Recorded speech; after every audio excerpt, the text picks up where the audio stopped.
Muy bien, escuchábamos entonces a César Landa, canciller de la República, ministro de Relaciones Exteriores, y a Antony Blinken, quien es el secretario de Estado de los Estados Unidos. Como sabemos, en nuestro país es sede de la 52ª Asamblea de la OEA, la Organización de Estados Americanos. Pero retornamos a temas nacionales bastante más locales, que tienen que ver con los ascensos irregulares, tanto en las Fuerzas Armadas como en las fuerzas policiales, un tema polémico que ha perseguido, por cierto, al gobierno del presidente Castillo desde sus inicios. Está con nosotros Ricardo Valdés, ex viceministro de Seguridad Pública. Bienvenido a RPP, señor Valdés. Muchísimas gracias, Jorge. En una carta enviada al Congreso de la República, el Ministerio del Interior admite de alguna manera que no se ha respetado el orden de méritos para el tema de los ascensos. ¿Cuán grave es esta admisión? A ver, hay dos temas aquí.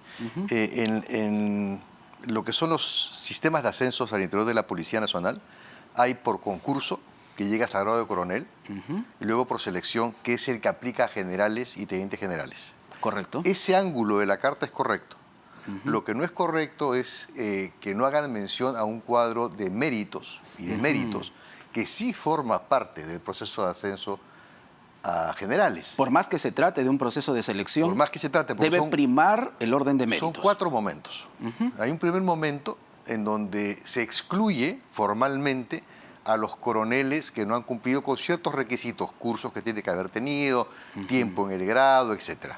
Correcto. ¿No? Luego entra otra junta, una junta examinadora, que ahí ya empieza también a calificarse si es que ha habido o no sanciones graves o muy graves durante el periodo de que ha sido oficial superior, el coronel, etc. ¿no? Entonces todo un proceso ahí y se va construyendo porque hay un cuadro de méritos, ¿no? Sí, por supuesto. También eso tiene que hacer también con felicitaciones, con decoraciones, etc.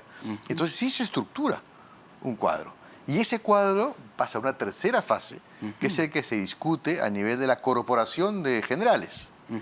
Y ahí hay una discusión bastante cualitativa en donde se ya va angostando la cantidad de candidatos, ¿no? Claro. Entonces queda un grupo y ahí se entra la fase final, que es la Junta Selectora. Y esta Junta Selectora tiene un reglamento. Cada una de estas juntas tiene su reglamento. Y ahí está el tema. O sea, la discrecionalidad que aparece en esos reglamentos que se hacen año a año. Y esa discrecionalidad supone cosas tan extrañas como las del ascenso anterior, sí, en donde Gallardo estableció, el comandante general Gallardo... Hablamos de Javier Gallardo. Javier Gallardo, sí. Excomandante general de la policía. Comandante general de la policía, que además era el que integraba y presidía las juntas electorales. Claro, es lo que señala también el Ministerio del Interior, ¿no? Sí. Admite también que Javier Gallardo es quien presidía esta junta selectora. Sí, correcto, ¿no? Y que es la que lleva los candidatos finales a través del ministro del Interior al presidente de la República, quien es quien autoriza el ascenso. Y él estableció una cosa rarísima, pero discrecional también del comandante general, que era otorgarle 50% de peso a la entrevista personal, que él dirigía. Claro, él mismo hacía la entrevista personal. Y esto tenía casi la mitad del peso. Sí. 50%. Con lo cual, esa tabla era fácil de mover. Ahora, esto hasta ahí es extraño, es un poco demasiado discrecional. Claro. Pero ya cuando vamos conociendo lo que ocurrió, uno va entendiendo lo que pasó. Es decir, si yo tengo esa capacidad discrecional de mover en esta tabla, ¿no?, de méritos de los coroneles, los mejores, que van ahí, digamos, punteando en este ranqueo, y entran a una entrevista y simplemente si al comandante general le pone 0, pasan del punto número 1 a la mitad. Digamos, ¿no? Claro. Y salen de carrera. Así de fácil. Porque además hay que establecer las vacantes, ¿no? ¿Cuántas vacantes hay? Entonces, si se presentan 100 y hay solamente 20 vacantes, obviamente 80 se van a quedar de lado. De ahí la importancia de ese ranqueo y de ahí la importancia del paso final de la discrecionalidad del comandante general en este caso, ¿no? Y ahora esto es muy grave, señor Valdés, porque habría que recordar que, según colaboradores eficaces, se habría pagado hasta $20.000 por cada ascenso irregular. $20.000 que habrían ido a parar también a Palacio de Gobierno, aunque esto está siendo investigado. Hablamos en situación condicional porque es la hipótesis de la Fiscalía, ¿no? Lo de la organización criminal que encabeza el mismo presidente Pedro Castillo. Entonces, hablamos aquí de un caso bastante delicado.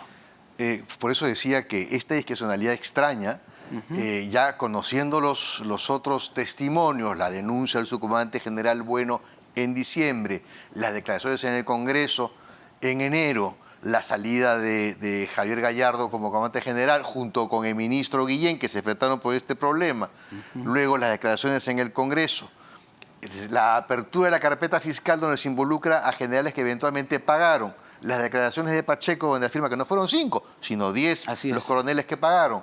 Eso es gravísimo. Y lo que me parece más grave aún, que estos generales siguen en funciones. Sí, efectivamente. Es gravísimo. Efectivamente. Y es gravísimo porque además esto supone dos cosas muy serias. Impunidad y una pésima señal, pero pésima señal, a la estructura policial. ¿Y cuánto daño le hace que la política de esta manera se encuentre inmersa en un proceso de ascenso que está normado, lo hemos dicho, ¿no? Y que debería seguir ese proceso de manera limpia? Claro, hay una ley de carrera y obviamente hay cierto nivel de ajustes que se hacen año a año, pero lo grave es que ha quedado claro por la cantidad de indicios que hay todo un uso y abuso del poder, sobre todo relacionado con Interior y con la Policía Nacional, para eventualmente proteger al presidente y perjudicar al equipo especial que ayuda al Ministerio Público a investigar no solamente los actos relacionados con el presidente de la República, sino con todos los miembros del gobierno que ocupan cargos importantes, como exministros fugados o exministros que están siendo en estos momentos investigados, y así familias cercanas, gente que se encuentra presa, alcaldes, etc. Entonces, la noticia de que se le ha apenas entregado menos de un tercio del presupuesto al Ministerio Público, que se está prácticamente impidiendo que se financie a este equipo especial, que además todas las movidas al interior de las direcciones generales de inteligencia... Recordemos lo de Harvey Colchado también. A eso voy. Claro. ¿No? Entonces, se está haciendo todo lo necesario para entorpecer las investigaciones y eso me parece no solamente abusivo, me parece lamentable, me parece que la reacción del Congreso también es lamentable. A propósito de la elección del defensor del pueblo, de la anterior intervención del doctor Albán, ¿no? Exactamente. Entonces, hay otro proceso también de selección y elección lamentable.